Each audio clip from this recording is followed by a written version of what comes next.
We depend on space every day to support our way of life, our supply chain, financial systems, weather tracking, and power grids, as well as air, land, and maritime infrastructure. Our U.S. military is the strongest and best equipped force in the world. In the heavily contested space domain, Space Systems Command leads a team of roughly 15,000 guardians, airmen, civilians, and contractors. Headquartered in El Segundo, California, our unbeatable team operates from multiple locations across the U.S. and includes 2 space launch deltas, SLD-45 at Patrick Space Force Base and SLD-30 at Vandenberg Space Force Base. Through unity of effort across the space acquisition enterprise, Space Systems Command delivers to warfighters integrated and resilient space capabilities through 5 program executive offices.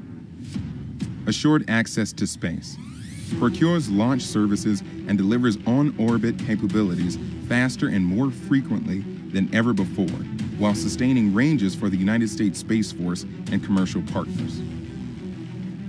Battle Management Command, Control, and Communication delivers tactical and operational command and control capabilities to warfighters, facilitating timely and quality battle space decisions for the joint all-domain fight. Space domain awareness and combat power maximizes the full characterization of space using a wide range of multi-domain assets by rapidly detecting potential and real threats to our nation and allies, which enables decisive action in the space domain. Communications and positioning, navigation, and timing ensures the delivery of resilient capabilities across the acquisition lifecycle, from prototypes to systems on the production line to systems our warfighters have been operating for years. Space Sensing delivers space-based battle space awareness through missile warning, tracking, environmental monitoring, and tactical intelligence, surveillance, and reconnaissance. Our adversaries fully intend to disrupt, degrade, and destroy the U.S. and our allies' ability to access and operate in space. Not on our watch. Space Systems Command is focused on creating and sustaining resilient lethality in space through systems integration, unity of effort, and digital engineering ecosystems. At Space Systems Command, space starts here. We're now at almost T-minus 6 minutes and 30 seconds, and the SpaceX team continues to count down for launch of our 3rd operational Falcon Heavy flight, and all systems remain go. At this point in time, fuel load is complete on the 2nd stage, as well as one of the side boosters. And there we just heard the call out that the fuel load is now complete on the other side booster, as well as the center core. Now, following a successful static fire last Thursday, Falcon Heavy rolled out to the pad with a payload yesterday and went vertical about 6 hours later. You can see a time lapse of that there on your screen. Before we began the webcast today, the SpaceX launch director pulled the members of the launch team and got a go for prop loading and launch, which, as I just mentioned, we're currently undergoing. We're loading propellant on all 3 first stage boosters and the 2nd stage. Now, you may be able to hear the live rocket sounds from our launch pad. The pops and hissings that you hear are from the propellant loading, as well as the launch mount and strong back that the propellant is flowing through.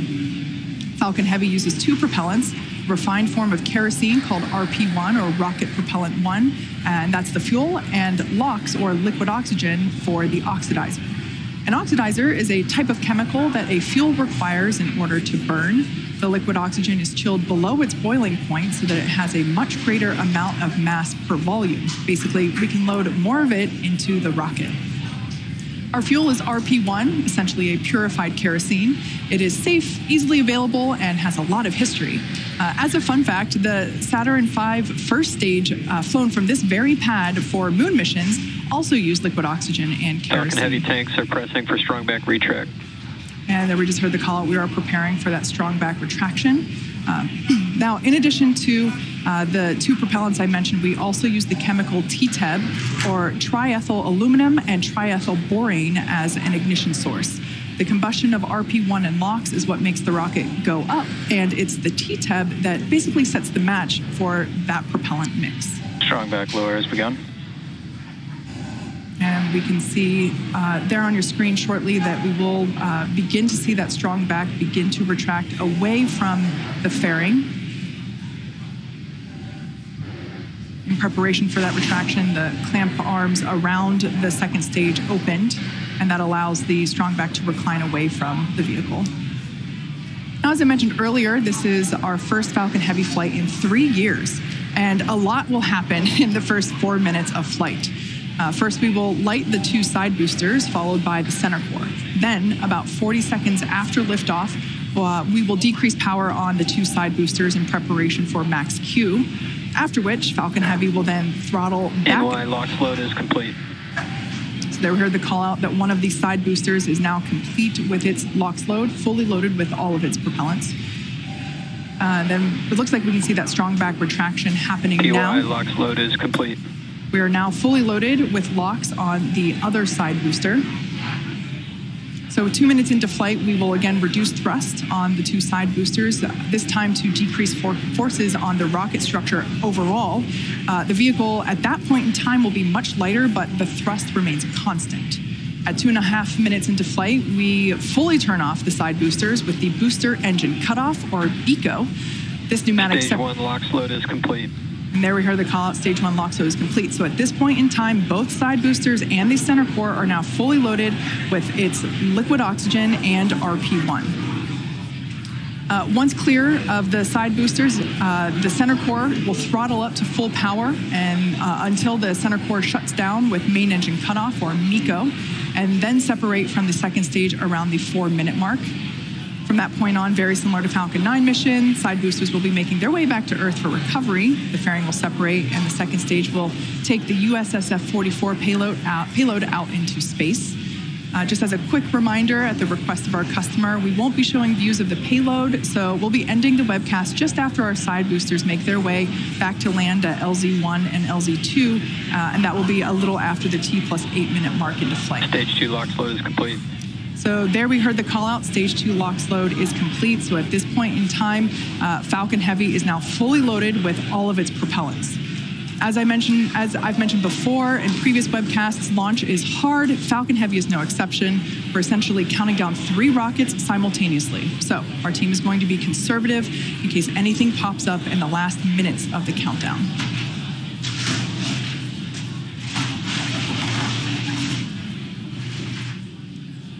In addition to the fog around the launch pad, we can see some of the white clouds there around the vehicle. Totally normal. That's just the liquid oxygen, basically ground gas closeouts. Vaporizing as it comes into contact with the ambient air. Now that those closeouts are complete, as we just heard that call out, we should see more of that.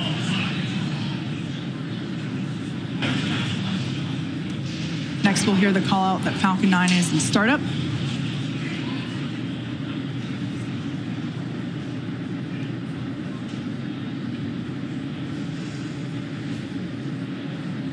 Falcon Heavy is in startup.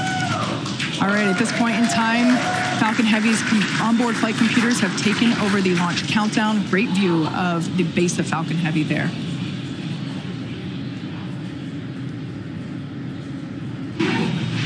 MD, LD, go for launch. LD, this is the MD. The MD is go for launch. And there we heard the final go for launch. T-minus 30 seconds and counting. Let's listen in to the final count as Falcon Heavy gets ready to go to space once again.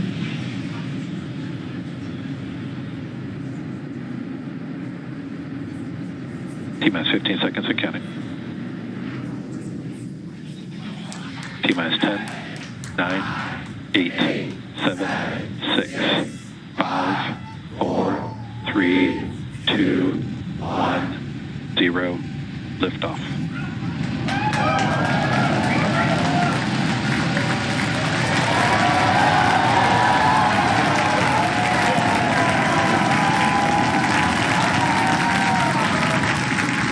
Vehicle is pitching downrange. MOD chamber pressure is nominal.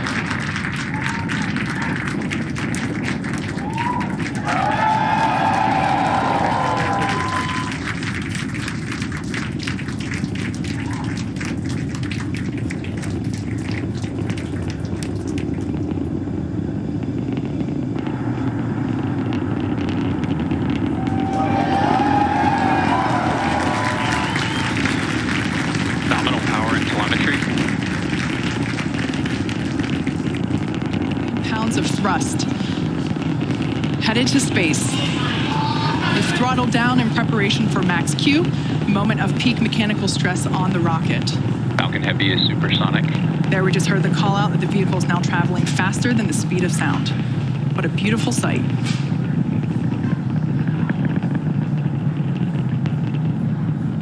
Max Q. All right, there we just heard the call out. That is the moment of peak mechanical stress on the rocket. M1D engines throttling back up. A beautiful sight to see Falcon Heavy flying once again. Shortly, we'll hear the call out for MVAC chill, indicating that the second stage is prepping the MVAC engine. Vehicle is following a nominal trajectory. We will flow a little bit of the super chilled liquid oxygen through the turbo pumps on that MVAC in preparation for the full flow of the super chilled propellant. Shots there of each side booster on the right-hand side of your screen. Next event will be booster engine cutoff, or BECO. That'll be followed by stage separation of side boosters, side booster boost back burn, center core main engine cutoff. We are about 10 seconds away from the booster separation.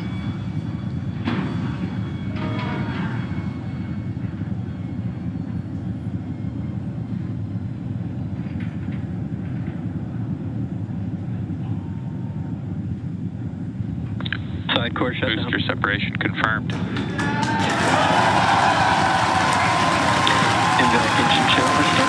And there you can see and heard it by the incredible excitement within the crowd behind me. Successful separation of the side boosters.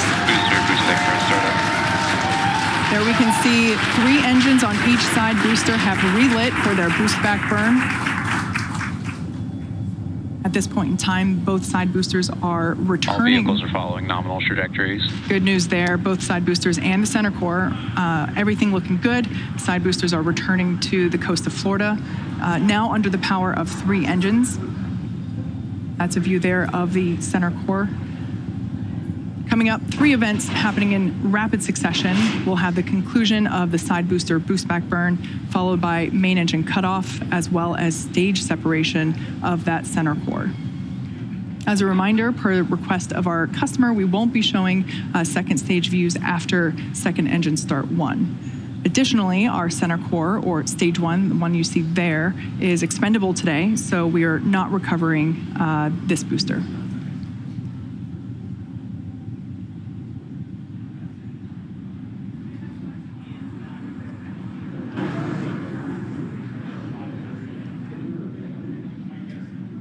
Boost back burn shutdown. Nico. Stage separation confirmed.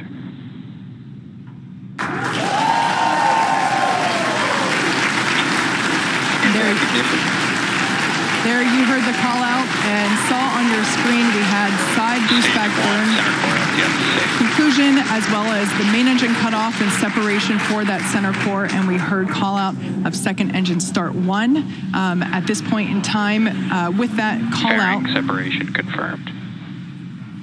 We will wrap our coverage pertaining to the second stage, keeping our focus on the side boosters, continue to follow nominal trajectory, which you see there. Unfortunately, looks like acquisition of signal, Bermuda. The cameras on those side boosters are a little fogged over.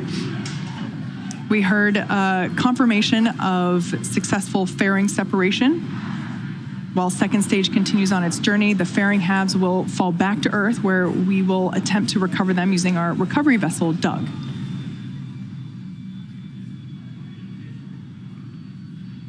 As a reminder, today we'll be attempting to recover the 2 Falcon Heavy side boosters on land. You can sort of make out some cloud coverage there in the background camera. We'll bring that back to you whenever we're able. Now, in just a few minutes, the side boosters will execute an entry burn followed by a landing burn. Both burns are meant to slow the side boosters down rapidly before landing. At the time of separation, the side boosters were traveling slow enough to turn around and make their way back to land at our side-by-side landing pads. If we have successful landings today, it will mark the 150th and 151st successful landing of an orbital class rocket. As I mentioned earlier, center core is going to be expended, and we are not attempting to recover it. This allows us to utilize... All vehicles continue to follow nominal trajectories. Allows us to utilize all the propellant on board and deliver peak performance for the payload delivery. On the left-hand side of your screen is a live view of Hawthorne Mission Control here at SpaceX headquarters. We're about 30 seconds away from the entry burn for the 2 side boosters there on the top and bottom of the right-hand side of your screen.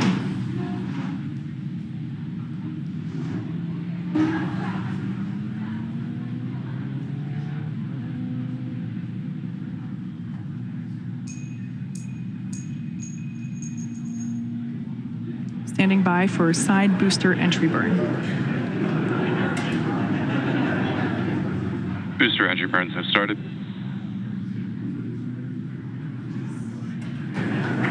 There we heard the call out that the booster entry burn has begun.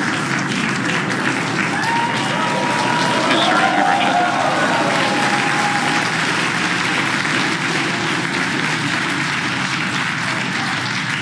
Looks like the ice on those cameras are now clearing. EY and NY FTS have safed. All vehicles continue to follow nominal trajectories. So that re-entry burn has concluded. We're expecting the landing burn to begin in about 30 seconds. The entry burn intended to slow the vehicles down significantly as they re-enter the Earth's atmosphere. Amazing tracking cam views of the boosters as they return to landing zone 1 and 2.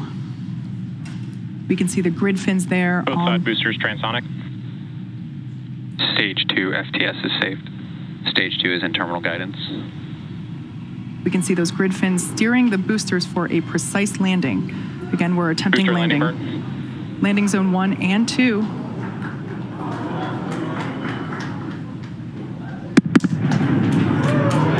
There we just heard sonic booms.